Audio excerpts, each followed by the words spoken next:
नमस्कार दोस्तों, मालवा का किसान चैनल में आपका हार्दिक स्वागत है। मध्य प्रदेश और मध्य प्रदेश के आसपास के राज्यों में कुछ दिन पहले बरसात हुई है, कहीं पर छुट-पुट हुई है, कहीं पर ज़्यादा हुई है और कहीं पर ओले भी गिरे हैं। लेकिन एक चीज़ सब जगह कॉमन रही है कि मौसम सब जगह ख़राब था, धुंध गिरी और धुंध में काफ़ी ज़्यादा ओस था। तो उसकी वजह से गेहूँ की फसल में भी एक समस्या देखने को मिली और वो समस्या है ये जो स्क्रीन पर, और ये जो समस्या है दोस्तों उस जगह पर देखने को मिली है या उस गेहूँ की फसल में देखने को मिली है जहाँ पर जो गेहूँ की बालियाँ हैं इस खराब मौसम से पहले निकल आई थी। तो ये देख सकते हैं आप, ये जो मोबाइल की स्क्रीन पर आपको जो बाली दिखाई दे रही है, ये इस प्रकार की जो समस्या देखने को मिली है। तो दोस्तों इस समस्या की वजह से हमारे बहुत सारे किसान भाई चिंतित है कि आखिर ये जो समस्या है ये क्या है। कहीं ऐसा तो नहीं है कि इस समस्या की वजह से हमारी जो पूरी फसल है वो चौपट हो जाएगी, हमारी फसल नष्ट हो जाए। तो दोस्तों आज का जो हमारा वीडियो है इसी समस्या को लेकर है। इसी समस्या पर हम विस्तार से चर्चा करेंगे कि ये समस्या आखिर है क्या, क्या ये समस्या इसी साल आई है कि क्या ये समस्या पहले भी आती थी, क्या ये समस्या नॉर्मल है, क्या ये समस्या खतरनाक है। तो जो किसान भाई नए आए हैं और गेहूं की इसी प्रकार की नई नई जानकारियां चाहते हैं आगे भी, तो वो हमारे इस चैनल को सब्सक्राइब कर दीजिए ताकि हमारे चैनल का जो नोटिफिकेशन है वो आपको मिलता रहे और हमारे वीडियो आपको आपके मोबाइल की होम स्क्रीन पर मिलते रहें। तो करते हैं दोस्तों आज के वीडियो की शुरुआत, बने रहे हमारे साथ आखिर तक। तो दोस्तों सबसे पहले तो इस समस्या को समझते हैं कि ये जो समस्या है ये आखिर है क्या, क्या नाम है इसका। तो दोस्तों इस समस्या को बहुत सारी जगह पर कोरमा के नाम से जानते हैं स्थानीय शब्दों में, और अगर बात करें तो इसे कर्नाल बाट के नाम से इस समस्या को जाना जाता है। अब ये जो समस्या है, ये समस्या जो धुंध गिरती है और जो टेम्परेचर गिरता है और जिसके साथ लगातार नमी बनी रहती है उसकी वजह से ये समस्या आती है। ये एक विशेष प्रकार की ये फंगस है।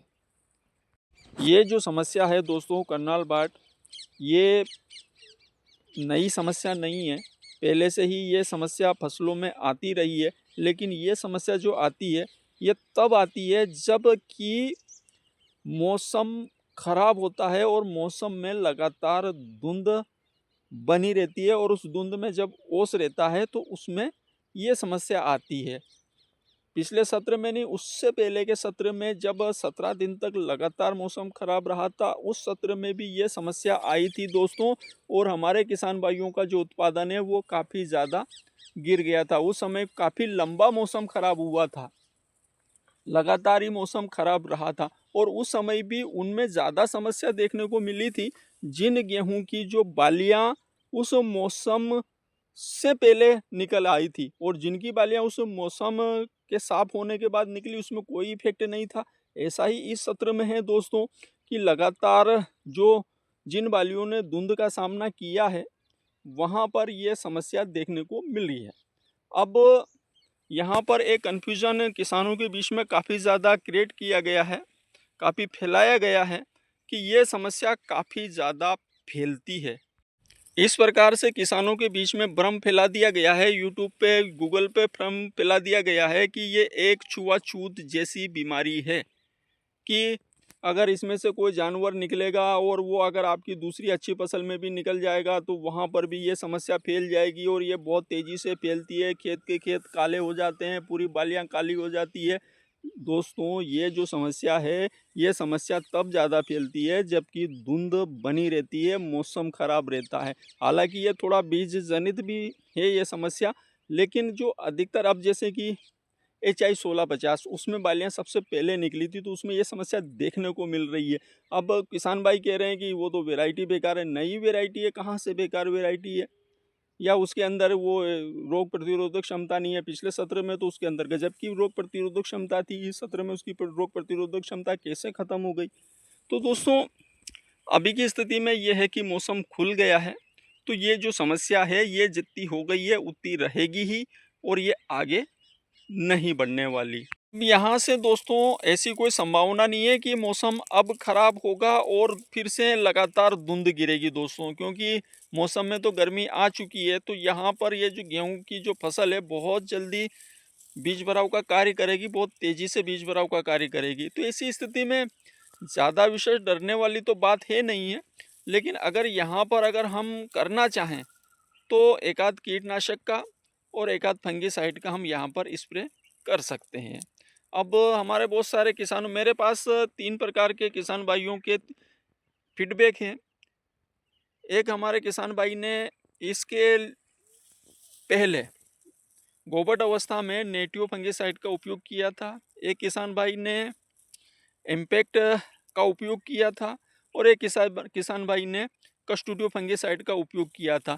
लेकिन उसके बाद भी ये जो बालियां हैं उनमें इफेक्ट हो गया। और सिर्फ किसी एक वैरायटी का नाम लेना वो गलत है। वो सारी वैरायटियां जिनमें की बालियां पहले निकल आई थी उस मौसम से पहले, उनमें सभी में हल्का फुल्की समस्या है दोस्तों।